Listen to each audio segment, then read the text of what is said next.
Dinas Pendidikan dan Kebudayaan atau Dindikbud Provinsi Banten telah menyelesaikan verifikasi pendaftaran sekolah swasta yang mengikuti program sekolah gratis.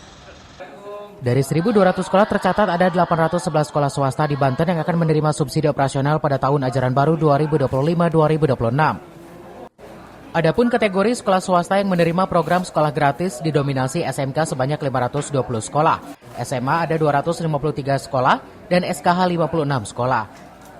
Sementara jumlah subsidi sekolah gratis yang diterima disesuaikan dengan wilayah. Tangerang Raya misalnya untuk SMA disubsidi Rp250.000 per siswa, SMK Rp300.000, dan SKH Rp500.000. Sementara untuk wilayah Kota Serang, Cilegon, Kabupaten Serang, Pandeglang, dan Lebak, jenjang SMA Rp150.000 per siswa, SMK Rp200.000, dan SKH Rp300.000. Pemberian pendidikan itu ada 3 jenis, 3 kategori. Yang pertama biaya personal, yang kedua adalah biaya operasional. Operasional terkait dengan proses pembelajaran di sekolah, itu kaitan dengan operasional.